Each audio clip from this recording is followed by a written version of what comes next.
The old Thesari grandmother clicked her mandibles 3 times before she spoke. That was always the warning. 3 clicks meant the story was serious. 3 clicks meant the children should stop moving and start listening. "Before I tell you this," she said, her 6 eyes scanning the young ones gathered around her, "you must understand one thing. Not everything that is forgotten is gone. Some things simply wait." The children leaned in closer. "Now," she said softly, "let me tell you about the humans." The galactic conclave had existed for over 4,000 years.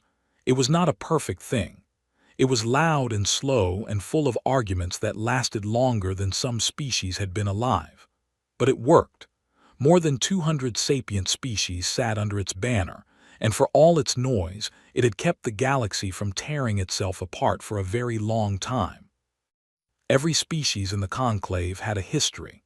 Every species had wars behind them, and scars, and stories they told their young to explain how the universe worked. But there was one story, one name that crossed every border and every language without being asked to. Human. Nobody alive had ever seen one. That was the first strange thing. The second strange thing was that nobody could agree on what they were. The Vreth said they were monsters invented to scare soldiers who were getting too comfortable. The Alun, the ancient gas dwellers who had been around since before most species learned to write, said the humans were real but gone, dead, probably, like so many others who burned too bright and too fast. The Thesari did not say much. They only clicked their mandibles and looked at the stars, and kept their oldest records locked away in vaults that not even conclave officials were allowed to enter. The records existed, everyone knew that. Nobody pushed too hard to see them.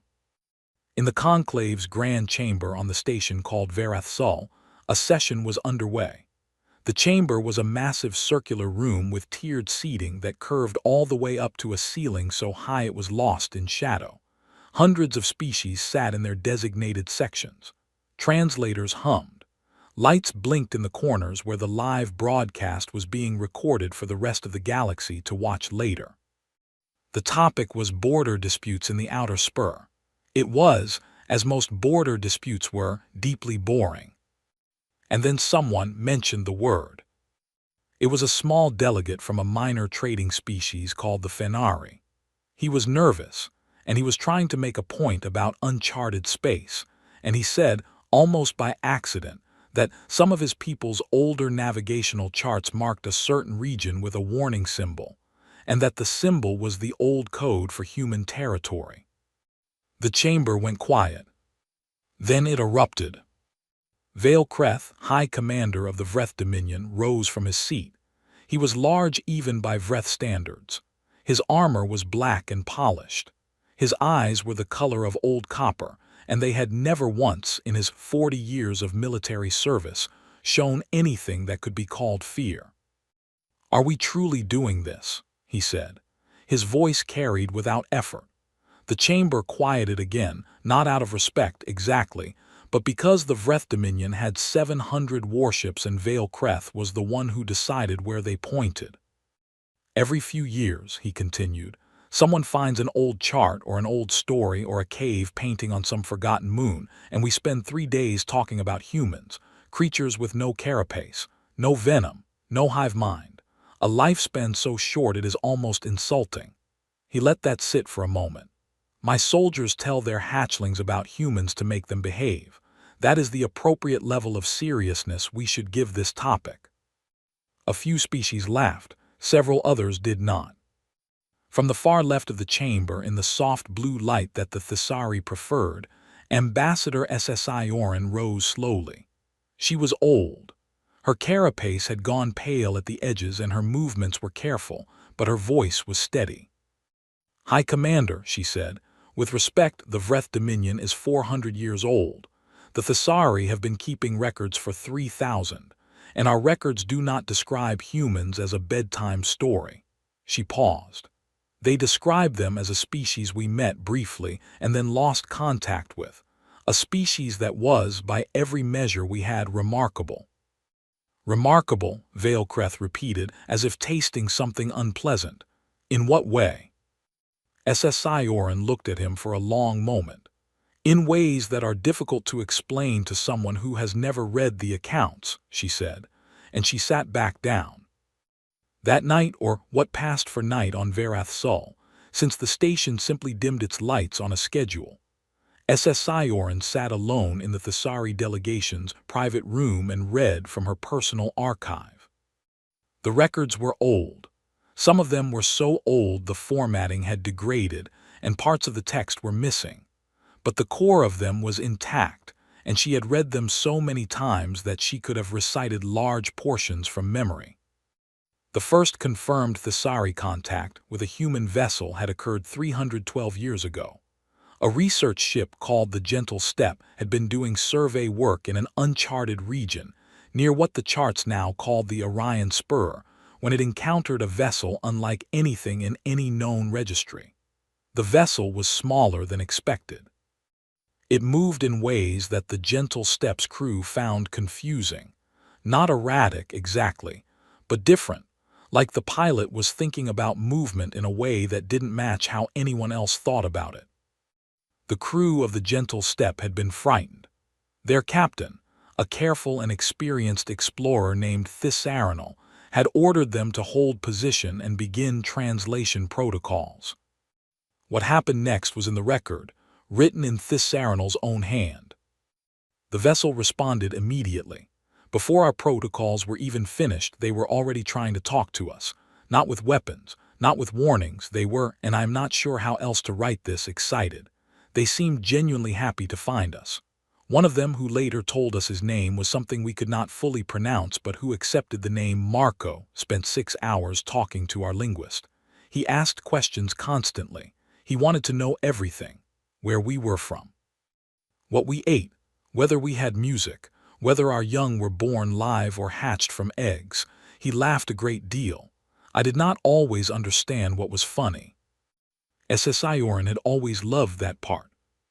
Before they left, Marco gave us a small object. He called it a relay beacon. He said if we ever wanted to talk again, we should activate it. He said his people would be listening. He said, and I wrote this down carefully because I wanted to make sure I had it right, we're not going anywhere. We're just hard to find. The Gentle Steppe had returned home. The beacon had been studied, catalogued, and eventually placed in a storage facility.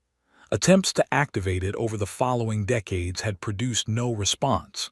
After 100 years, most people in the Thessari Science Council assumed it was broken, or that the humans were gone, or both.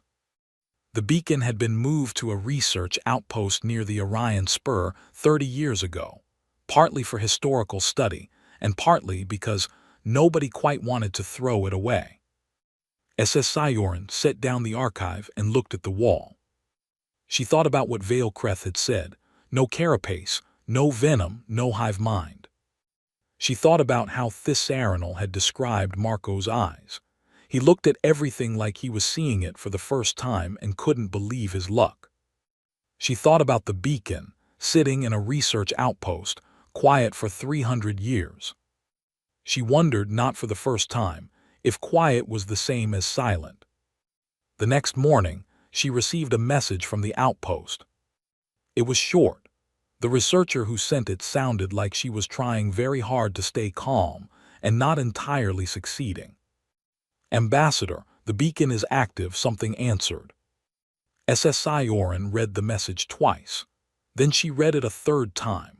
She sat very still for a long moment, the way Thessari sometimes did when their mind was moving very fast and their body needed to stay out of the way. Then she stood up, walked to her communication console, and sent a private message to the research vessel Endless Curiosity, which was currently the closest Thessari ship to the Orion Spur. She told them to go to the beacon. She told them to go carefully and quietly. She told them to bring a very good linguist. She did not tell the conclave. She did not tell Vale Kreth. She told herself she would inform them soon, after she knew more, after she was sure. But the truth she admitted only to herself, in the quiet of her room, with the dim station lights casting soft blue shadows across the old records on her desk, was that she did not want anyone else in the room for this. 300 years. The galaxy had spent 300 years turning the humans into a story, a joke, a legend, something to argue about in chambers and laugh about at diplomatic dinners. And now, in a small outpost near the Orion Spur, the story had answered back. She looked at the old record again, at Thysaranal's words, at the line that had stayed with her for 20 years since she first read it. "We're not going anywhere, we're just hard to find." She turned off the light and sat in the dark, and listened to the faint hum of the station around her. Somewhere out there, past the edge of the known charts, past the unlit space where the old probes had stopped sending signals, something was waiting, something that had always been there, something that had, apparently, been watching the galaxy for a very long time. And it had finally decided to say hello. SSI Orin clicked her mandibles once. Not 3 times. This was not a warning. Just once, the way Thesari did when something settled into place, when a long question finally started moving toward its answer. Then she began to write her report. She started with a sentence she had been quietly composing in her head for years, against the small, stubborn hope that this day would come. To the galactic conclave, and to all species who have waited and wondered. They are real, they were always real, and they are close. The endless curiosity was not a warship. It was a research vessel, which meant it was built for patience rather than speed, and for carrying equipment rather than weapons.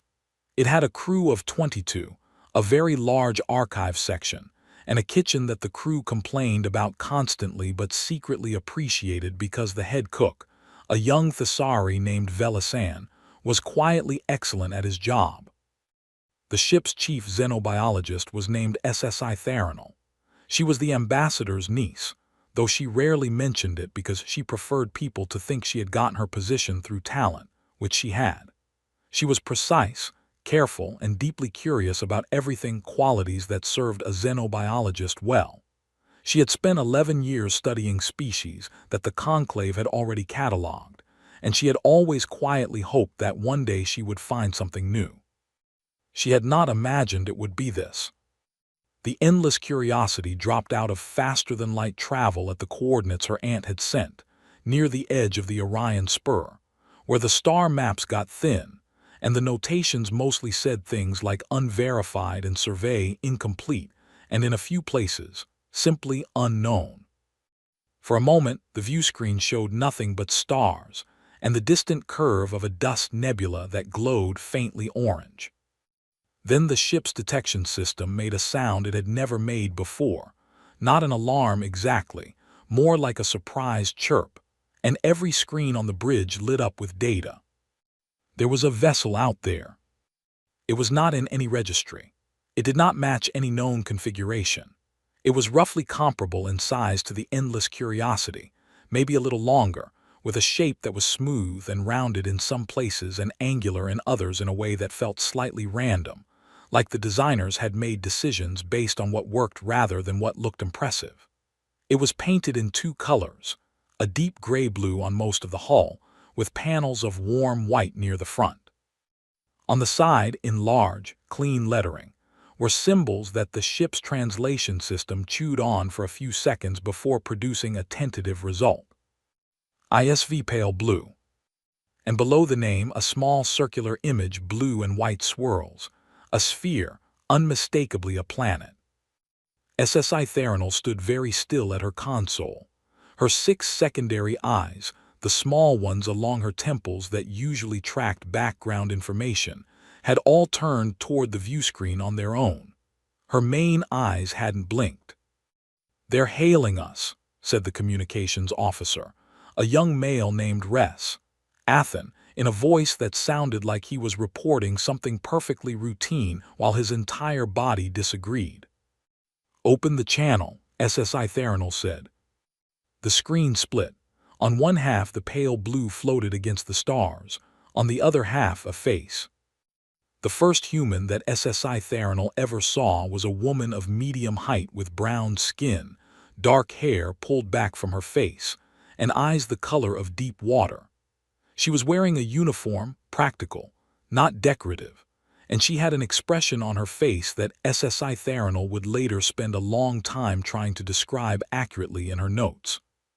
The closest she got was the look of someone who has been waiting for a bus that is 300 years late and has just seen it coming around the corner. "Hello," the human said. Her voice was warm and even, and there was something underneath it, some current of feeling she was keeping very carefully controlled.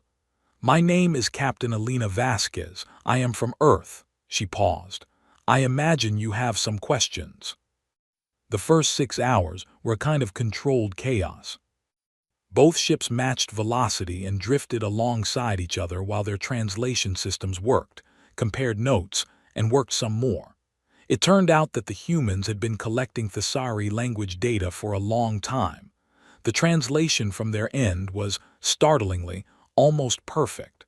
From the Thesari side it was rougher, but it improved quickly. SSI Theranol asked the captain to confirm her species. "Human," Vasquez said. "We also call ourselves Homo sapiens, but that's mostly for formal occasions or arguments about biology." SSI Theranol wrote that down. She wrote down everything. "You answer the beacon," she said. "We did," Vasquez said. "We've been monitoring it for a while. When the Thesari moved it to the outpost near this sector, it came within range of one of our listening posts. We've been waiting to see if anyone would activate it." "It was activated by accident," SSI Theranol admitted. "A junior researcher knocked it off a shelf." There was a pause. Then Vasquez smiled. It was the first human smile SSI Theranol had ever seen in person, and she found it slightly alarming and somehow deeply reassuring at the same time. "We don't care," Vasquez said. "We're just glad it happened." The formal first contact meeting took place the next day, in a neutral space, a shared communications environment rather than aboard either ship, because both sides agreed that walking onto a stranger's vessel after 300 years of silence was perhaps moving a little fast. Vasquez brought 2 crew members with her to the virtual meeting. Her first officer, a tall, quiet man named Lieutenant Haro Chen, who seemed to communicate primarily through calm nods, and a young woman introduced as Specialist Danny Park, who was the ship's xenocommunications expert, and who had clearly been awake for about 30 hours, and was holding a cup of something hot and dark that she kept drinking from with the focused desperation of someone who needed it very badly. "What is that?" SSI Theranol asked, nodding toward the cup. "Coffee," Park said. It's a drink. It's made from roasted seeds. It has a chemical in it that helps humans stay alert." She paused. "Do you want some? I can synthesize a packet and send it over in a transfer pod." "Perhaps later," SSI Theranol said carefully. "Smart," said Chen. It was the first thing he had said. The questions came from both sides, fast and layered, and SSI Theranol's recording systems were running at full capacity.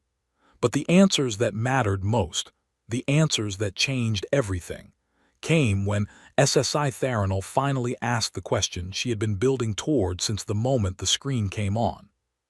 "The conclave lost contact with your species 312 years ago," she said.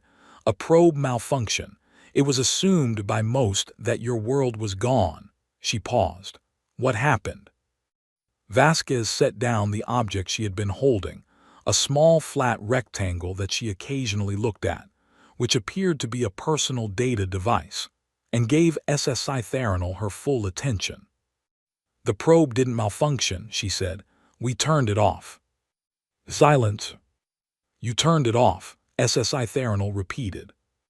We had been watching conclave communications for a while by that point, long enough to understand some of the politics, long enough to see that the Vreth Dominion was getting very large and very aggressive, and that a newly discovered primitive species would probably look like an opportunity to them. Vasquez's voice stayed even. "We decided that disappearing was safer than introducing ourselves to a galaxy that might not be ready or safe for us yet." "So you hid," SSI Theranol said. "We observed," Vasquez said gently. "There's a difference." Over the next 2 days, the shape of what humanity had been doing for 3 centuries slowly became clear. It was, SSI Tharanol later wrote in her report, one of the most astonishing things she had ever learned. The humans had not gone quiet, they had gone busy. Using the probe technology as a starting point, they had spent decades building a network of long-range passive listening systems, hidden in asteroids, tucked inside nebulae, floating silent in the dark between stars. These systems listened. They did not broadcast. They collected data, communications, political movements, military deployments, trade routes, cultural shifts, from across the conclave and beyond, and they sent it all home in tight compressed bursts that nobody would notice unless they were specifically looking. For 300 years, Earth had been watching the galaxy the way a very patient student watches a very complicated classroom. They had learned 47 conclave languages. They had detailed records on every major species, every significant political event, every war and treaty and trade agreement that had occurred in the last 3 centuries. They knew the names of ships. They knew the names of admirals. They knew, Vasquez admitted with a slight smile, quite a lot about the Vreth Dominion specifically. How much? SSI Tharanol asked. Vasquez looked at Chen. Chen said enough. On the third day, SSI Tharanol transmitted her report to Ambassador SSI Oren, who transmitted it carefully, with significant context attached to the galactic conclave. The response was immediate and, in the way of the conclave, extremely loud. Most species were stunned. Several demanded proof. Some of the smaller, more peaceful species, the gentle Alun, the quiet marsh dwellers of Pelith IV, responded with something close to joy, as if a rumor they had always hoped was true had just been confirmed. The Vreth Dominion's response arrived within hours, and it was not joyful. Vailkreth transmitted a formal statement to the conclave that was polite on the surface, and carried the weight of a threat underneath every sentence. He spoke of security concerns and unregistered vessels in unclaimed space, and the responsibility of the conclave to assess potential risks. He announced that a Dominion fleet would be dispatched to the Orion Spur to investigate. SSI Tharanol read the statement on her console and felt something cold move through her. She went to the communications channel and told Vasquez. The human captain read the statement. She was quiet for a moment. Then she said, "How many ships is he sending?" The statement says a fleet. Based on Vreth standard deployment protocols, probably 30 to 50 vessels. Vasquez nodded slowly. She didn't look afraid. She looked thoughtful, like she was running through something in her head. "Okay," she said finally. "Okay," SSI Tharanol said. "Captain, 40 Vreth warships are being sent to this location." "I know," Vasquez said. "We've been watching Vreth deployments for about 200 years. I have a reasonable idea of what they'll do when they get here." She picked up her coffee cup, found it empty, and set it back down with the mild disappointment of someone who had expected that and was still briefly sad about it. "Are you not concerned?" SSI Tharanol asked. Vasquez looked at her. There was something in her expression that SSI Tharanol couldn't fully read, something calm and old and settled, like a deep-water current that moves slowly and cannot be stopped. "I've been ready for this conversation with the Dominion for a long time," she said quietly. "We all have." She paused. "Tell your ambassador that we'd appreciate it if the endless curiosity stayed close.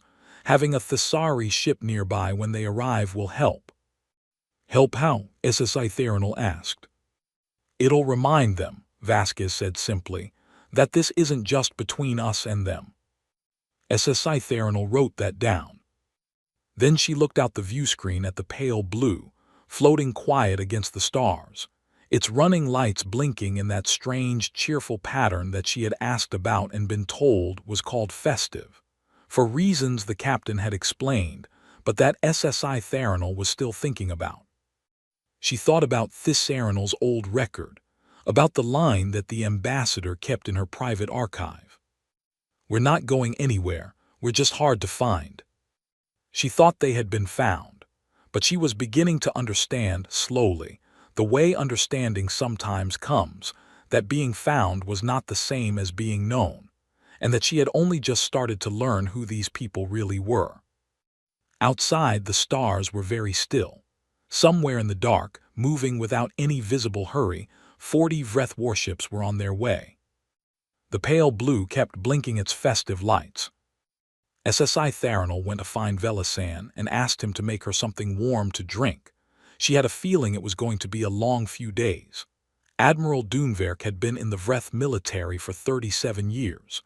He had fought in 4 wars, suppressed 11 rebellions, and once single-handedly turned a battle that everyone else had already decided was lost. He was not a man who doubted himself. He was not a man who wasted time on worry. He moved through the galaxy like a stone dropped from a great height, direct, certain, and very difficult to stop. He was also, though he would never have said this out loud, deeply uncomfortable with the assignment. Not because of the humans. He agreed with Vale Kreth entirely on that point. They were a story, a ghost, a thing people used when they needed something to be afraid of that wasn't real. No, what made him uncomfortable was the politics of it. Sending 40 warships to confront what was most likely one small research vessel, and a lot of embarrassing mythology felt like using a boulder to crack a seed. If the humans turned out to be nothing, and they almost certainly were nothing, he would have made the Dominion look ridiculous. But orders were orders. He had 42 ships under his command, the finest in the Dominion's outer fleet, and he had his instructions. Find them, evaluate the threat, remind them of how power worked. Simple enough. The fleet dropped out of FTL in a precise formation that Dunverk had drilled his captains on for years.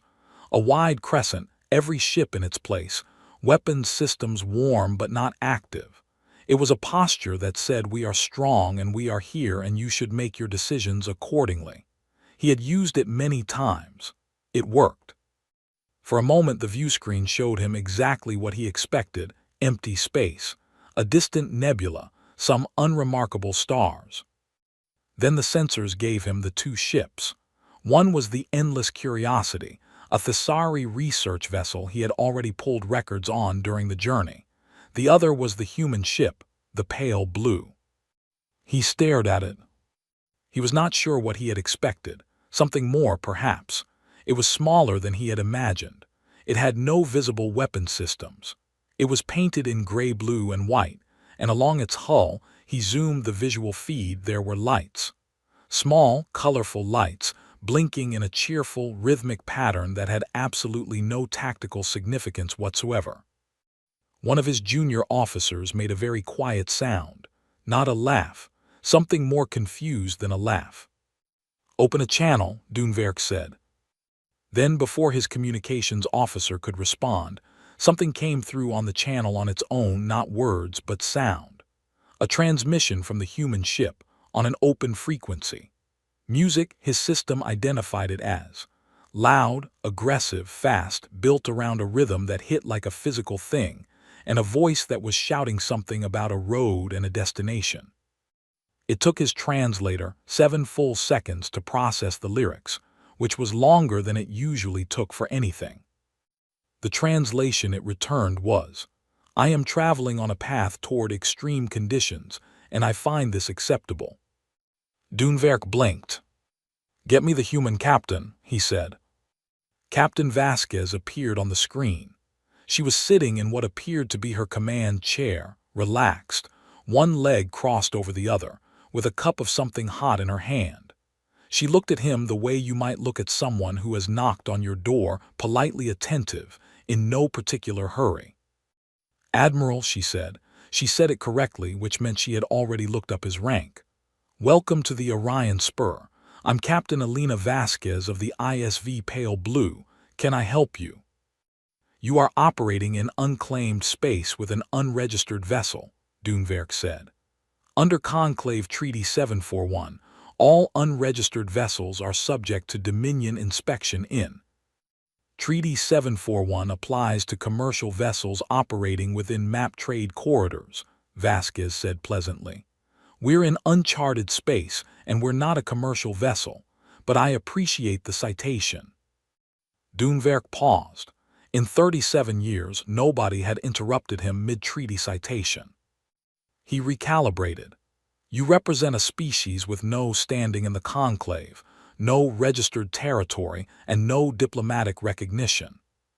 You have made contact with a conclave member species, without authorization, and we made contact when a Thesari research vessel responded to a beacon that Thesari scientists placed in space 300 years ago, Vasquez said, still pleasantly. That seems more like them contacting us. She took a sip from her cup. I'm happy to discuss the formalities, but I want to make sure we're starting from accurate information. He looked at her. She looked at him. His 42 ships sat in their crescent formation around her one. The numbers were not ambiguous. Captain Vasquez, he said, deciding to get to the point, you are a single vessel in the presence of a Dominion fleet. I am prepared to offer you a simple and direct path forward. You will provide us with full technical data on your vessel and your species' current capabilities. You will submit to a Dominion escort to a neutral station for formal evaluation. And you will, in the meantime, power down all active systems and hold your position. There was a pause. And if we don't? Vasquez asked. She didn't say it like a challenge. She said it like a genuine question, the way someone asks what happens if you push this button, more curious than defiant. Then, Doenwerk said, I will take that as a hostile act.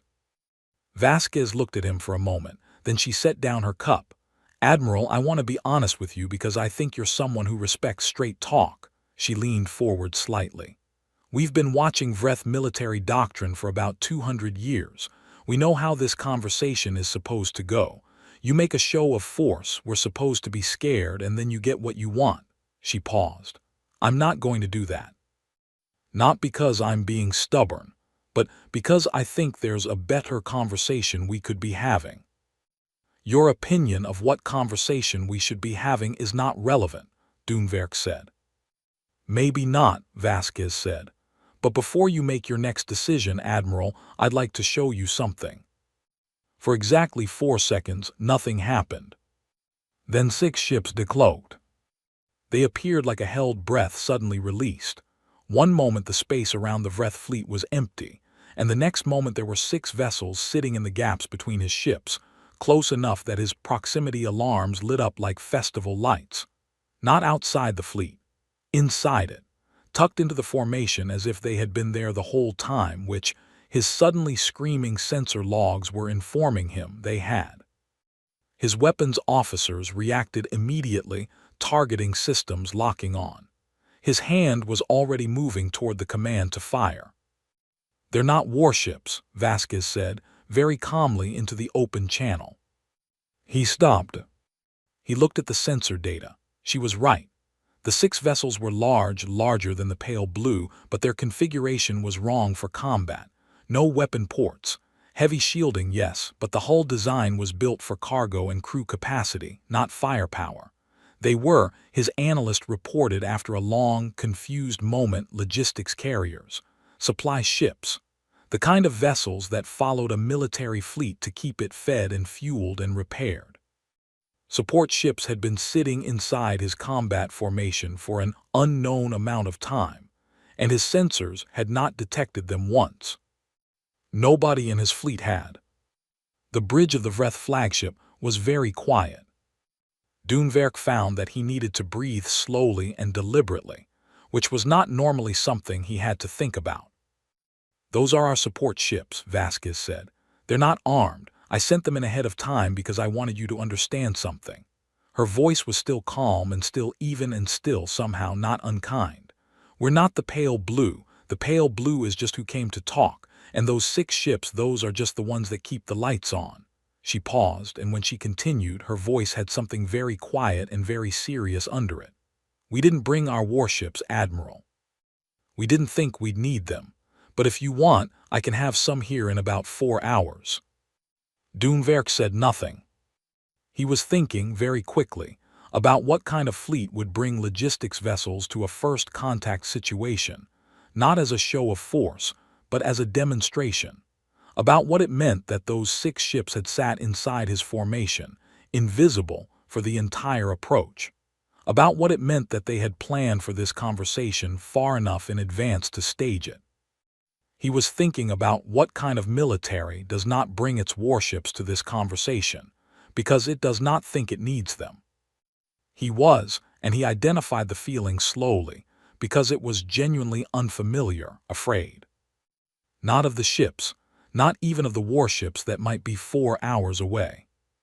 He was afraid because for the first time in 37 years, he was in a room, a situation, and he did not know how big it actually was. He could see the walls he could see. He had no idea what was behind the ones he couldn't. Admiral, it was his second-in-command, Commander Drevathel, speaking quietly at his shoulder. Your orders. Doenverk looked at the screen. Vasquez was watching him with patient, steady eyes. She was still not afraid. She had been not afraid the entire time, and he was beginning to understand that it was not an act. He thought about the message he would have to send to Vale Creth. He thought about what it would say. We arrived. We made our demands. They were not afraid. They had ships we couldn't see. I am not sure how many we still cannot see. He thought about the fact that the conclave broadcast network was, almost certainly, receiving some portion of this transmission.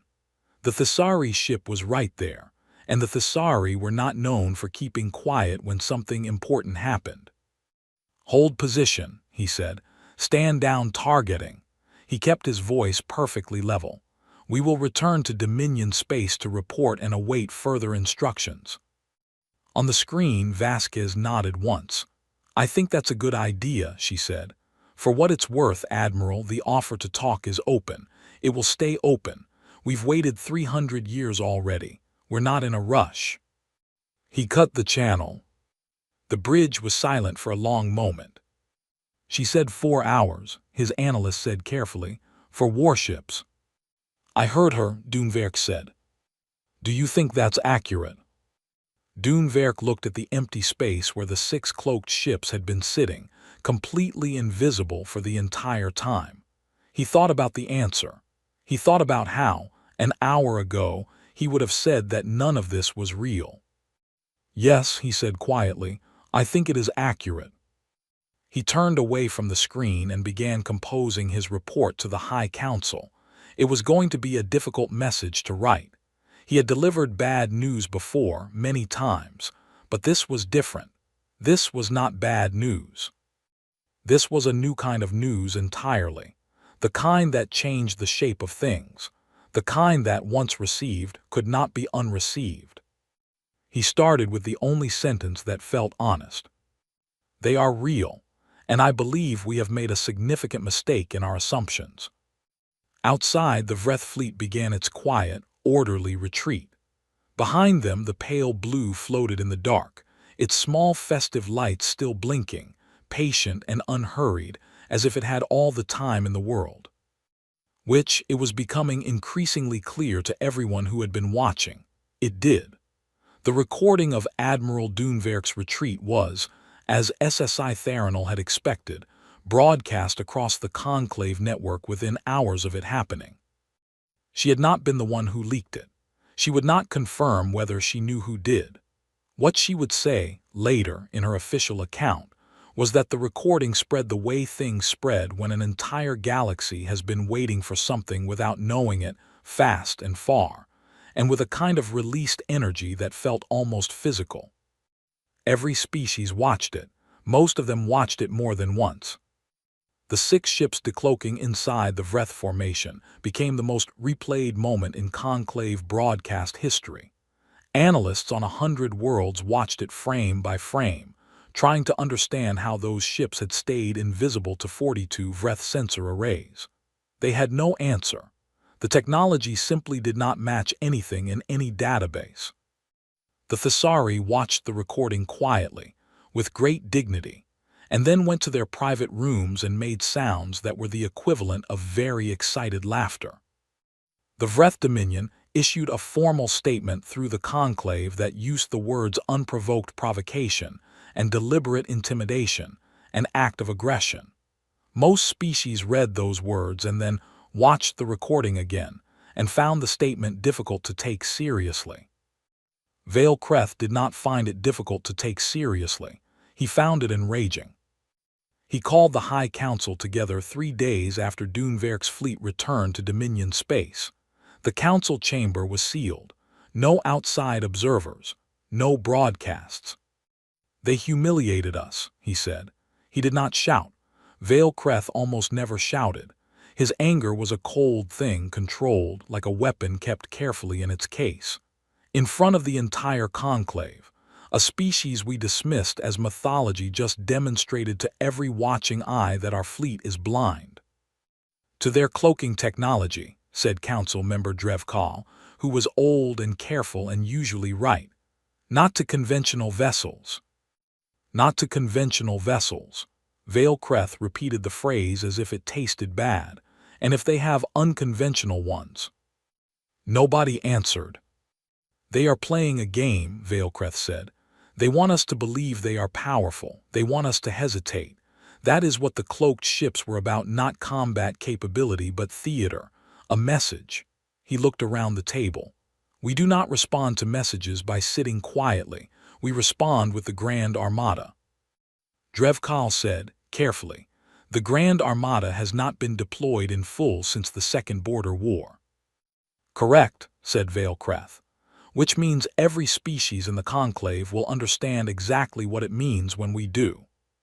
He pressed a panel on the table in front of him. A display rose from the center of the room, a star map, with a single blue-white star marked in the center. "That," he said, "is Saul, the human's home star." He looked at his council. "We are going to go there, all 812 ships. We are going to arrive at their home, and we are going to remind them and every watching galaxy that mythology does not win wars." The vote was taken. The decision was made. The Grand Armada began to mobilize. The conclave heard about it within 48 hours. Several species filed formal protests. Several others quietly began moving their border stations to less exposed positions. The Alun sent a private message to the Thesari that simply said this is going to be very bad or very interesting, and we cannot tell which. SSI Theranal, still aboard the Endless Curiosity near the Orion Spur, received a transmission from Captain Vasquez the morning after the mobilization news broke. Vasquez looked, SSI Theranal thought, exactly like she had looked at every other point in this situation. Calm, alert, not afraid. "You've seen the news," Vasquez said. 812 ships, SSI Theranal confirmed. "Heading for Saul for Earth." She paused. "Captain, I want to ask you something directly and I would like a direct answer." "Go ahead. Are you prepared for this?" Vasquez was quiet for a moment. Not a hesitant quiet, a thoughtful one. "SSI Theranal," she said finally, "we have been watching the Vreth Dominion for 200 years. We have been watching their fleet movements, their deployment patterns, their logistics chains, their communication protocols. We have been watching their supply routes and their refueling stations and the specific schedules their maintenance crews keep." She paused. "We did not watch all of that so that we could be surprised by it." "That doesn't fully answer my question," SSI Theranal said. Vasquez smiled, and it was a different kind of smile than the earlier ones, quieter with something behind it. "We're prepared," she said. "That is the direct answer." What happened over the next 2 weeks was not witnessed in real time by most of the conclave. It was pieced together afterward, from sensor logs and intercepted communications, and the accounts of the few neutral observers who happened to be in the right places.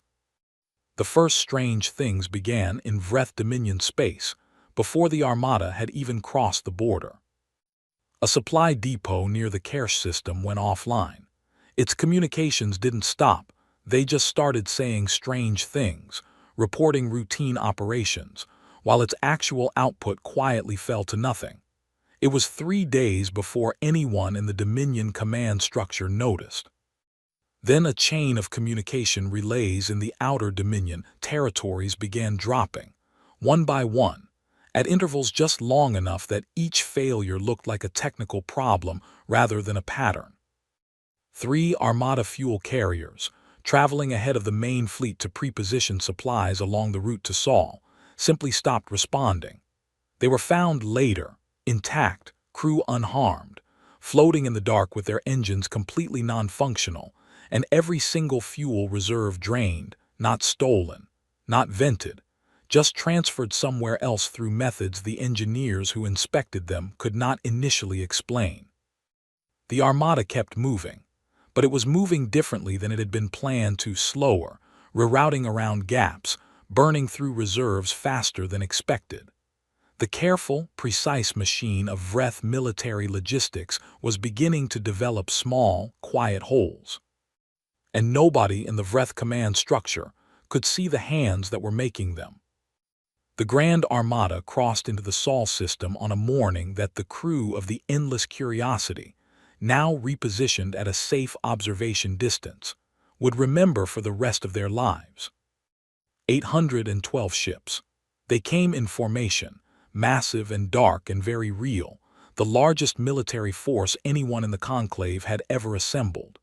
Even on the Endless Curiosity's long-range sensors, they were an extraordinary sight, a vast crescent of metal and power, moving with the slow certainty of something that has never had to hurry because nothing has ever been fast enough to stop it.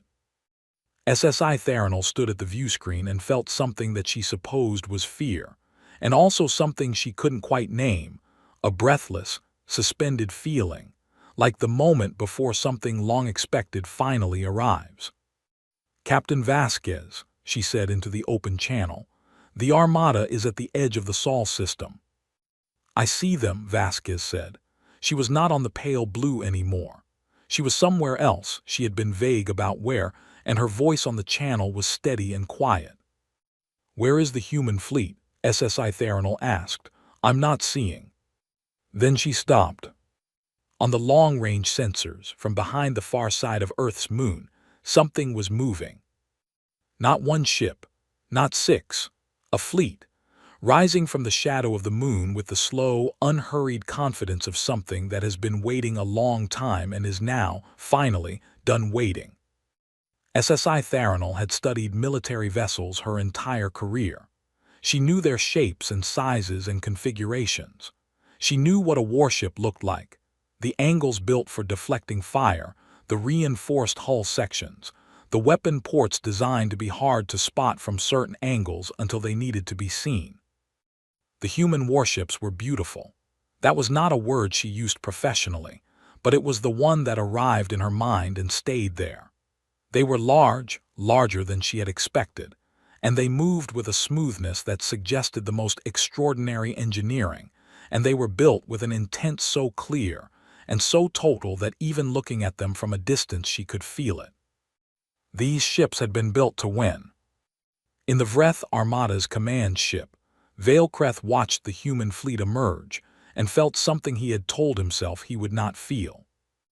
The sensors were giving him numbers. He focused on the numbers because numbers were real and useful.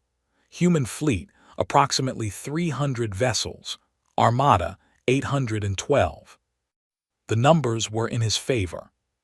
He kept watching the human fleet moving toward his Armada and found, unexpectedly, that the numbers did not make him feel better. He opened a channel.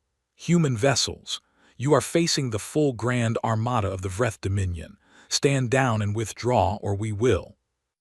"High Commander Vailcreth," a voice said from the channel. It was not Vasquez. It was a different voice, a man's voice, older, with the particular calmness of someone who has spent a great deal of time in difficult situations. "My name is Admiral James Okoro. I command the Saul Defense Fleet." A brief pause. "I want to make sure we understand each other clearly before anything else happens.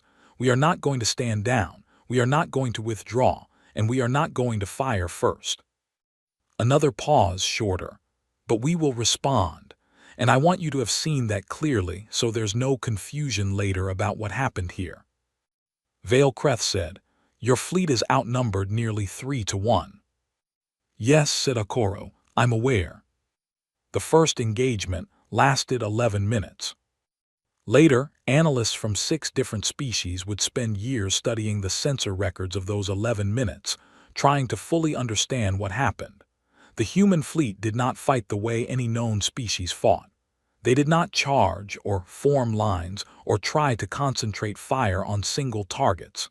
They moved in a fluid, shifting pattern that seemed almost random until you watched it long enough to see that it was not random at all. It was adaptive, every ship constantly adjusting to every other ship, the whole fleet moving like something alive. They did not fire to destroy. Every human weapon system was calibrated with extraordinary precision to disable engines, navigation systems, weapons arrays. The shots were targeted with a surgical accuracy that the Vreth gunners, trying to track and match, could not come close to answering. In 11 minutes, 240 Vreth ships were dead in space. Not destroyed, not burning, just stopped. Every crew intact, every vessel recoverable, just entirely, completely unable to move. The rest of the armada held its formation. It had not broken. The Vreth were not a species that broke easily, but Vale-Creth could see his captains waiting for his orders, and he could feel in the silence of the channel, in the stillness of his officers around him, that the next move was the most important decision he had ever made. Okoro's voice came back on the channel. High Commander, I want you to look at the ships we've disabled, check your sensors, check your crew reports. A pause. Everyone is alive, every ship is intact. We can give you your 240 ships back in about 3 days with a repair team. His voice was quiet and utterly serious. We don't want a war. We have never wanted a war, but you should understand something clearly. We are very, very good at them. Another pause. Stand the armada down. Let's talk. Vale-Creth looked at the disabled ships on his sensor display. He looked at the human fleet, sitting calm and still in the space ahead of him, not advancing, waiting. He thought about Duneverk's report, about the cloaked logistics ships, about the supply depot that had gone dark before the armada even crossed the border, about the fuel carriers floating empty in the dark. About 240 ships stopped cold in 11 minutes without a single casualty. He thought about the word he had used in the conclave chamber, confident and contemptuous. Story. He closed his eyes for a moment. Stand down the armada, he said. All vessels hold position, do not fire. He opened his eyes. Open a channel to the human admiral. The channel opened. Admiral Okoro, Vale-Creth said. I am listening. Captain Elena Vasquez was sitting in a small office on Varath Sol Station, drinking coffee and watching the live conclave broadcast on a screen that was slightly too large for the desk it sat on, when Ambassador Dr. Amara Os walked to the podium and the grand chamber went quiet. Vasquez had been in many important rooms in her career. She had stood on the bridge of a ship facing down 40 Vreth warships. She had sat across from alien species and tried to explain the concept of jazz. She had watched her own fleet disable 240 enemy vessels in 11 minutes without losing a single crew member. She had done hard things with a calm face more times than she could count. But watching Amara walk to that podium, in a chamber that held representatives from over 200 species who had once believed humans were a bedtime story, that made her hands tight around her cup in a way she hadn't expected. She took a breath, she watched.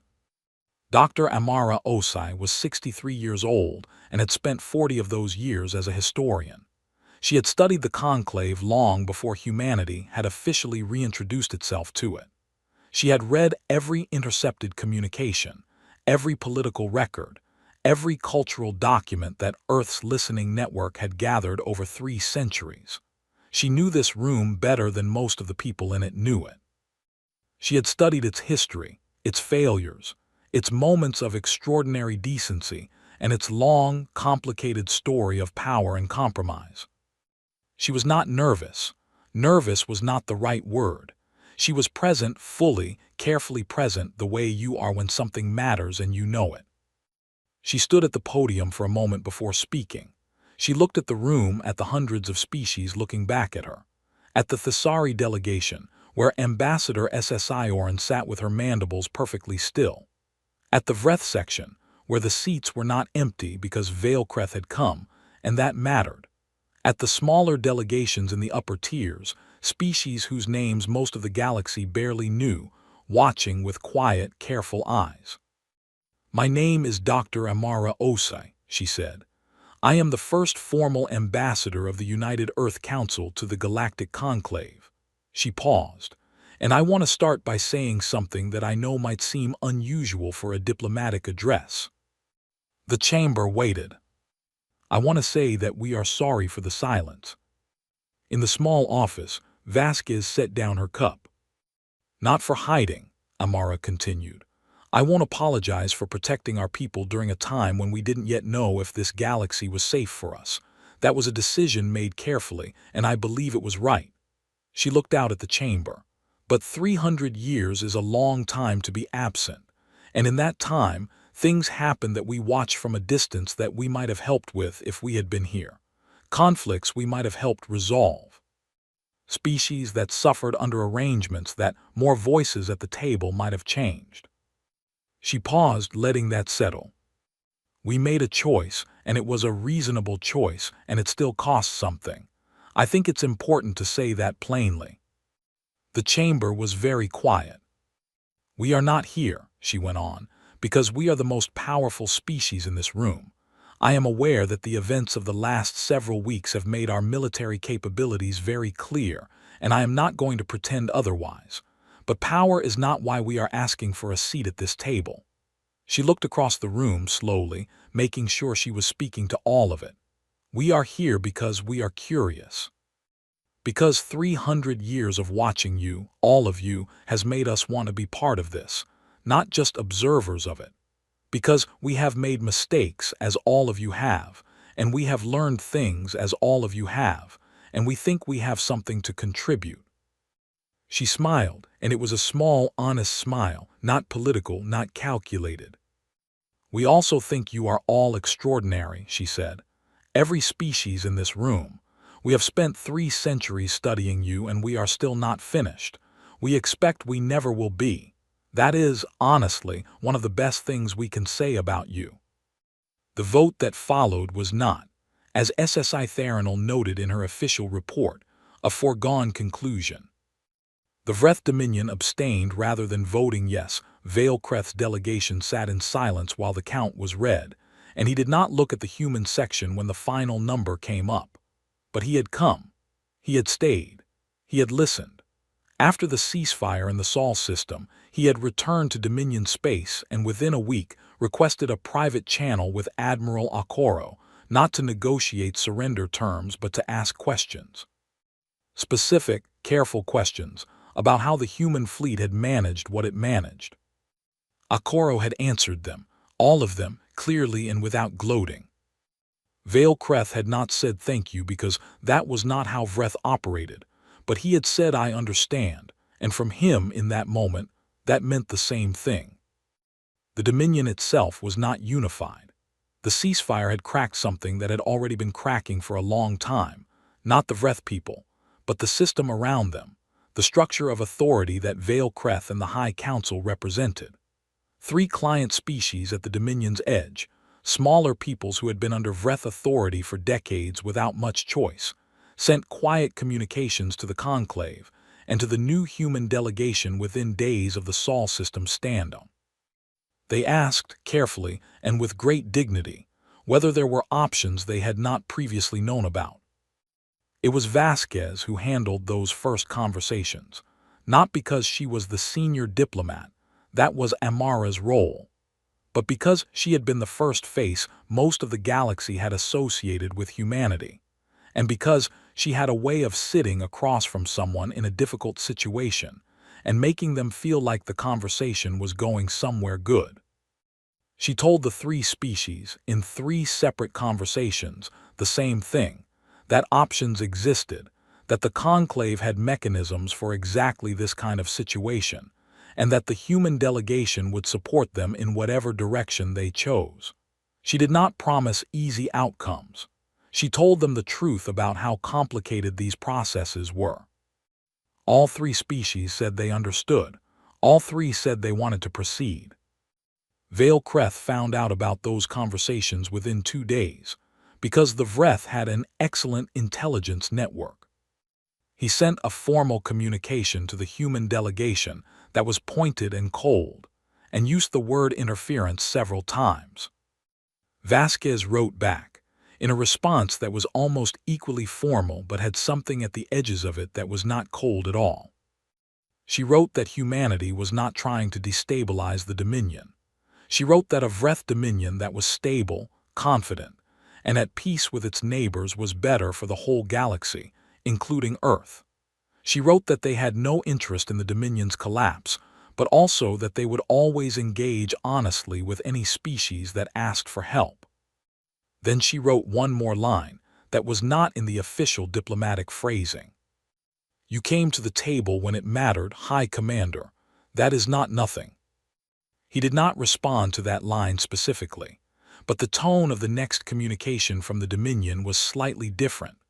Not warm, the Vreth were not warm, but different in the way that a door left slightly open is different from a door that is locked. The months that followed were complicated in the way that most important things are complicated. Earth's formal entry into the conclave was not a smooth, simple event. There were arguments about territory, about the legal status of the listening network, about what 3 centuries of observation meant for the rights and expectations of the species who had been observed. There were species that were genuinely afraid of humanity, not of their military, but of the knowledge they had, of what it meant to be studied so long and so carefully without knowing it. Amara handled most of those conversations herself. She was honest in them, which was not always comfortable, but comfort was not what those species needed. They needed to trust, and trust required honesty first. HFY Theranal published her xenobiological account of first contact 6 months after the Saul system stand-down. It was the most widely read document in conclave history within 2 weeks of its release. The section that was most discussed was not about military capability or political strategy. It was a small section near the end, almost a footnote, in which she described Captain Vasquez sitting in a virtual meeting room, holding an empty coffee cup with the absent mild disappointment of someone who had hoped it would last a little longer. They are, HFY Theranal wrote in the end, very much like everyone else. They worry, they hope, they get tired, they make jokes at moments when other species would be silent, they form attachments quickly and keep them carefully. They feel things deeply and often try not to show it, which they are not as good at hiding as they believe. What is different about them is not that they are stronger or smarter or more advanced. What is different is something harder to name. The best word I have found after months of observation is this. They believe, with a completeness I have not encountered in any other species, that things can be better, not as a hope, not as a wish, as a working assumption they carry everywhere they go. It is, I think, the most quietly remarkable thing about them. On a Tuesday morning, Earth still kept its own calendar, and Tuesday was one of the words the translators had simply borrowed whole.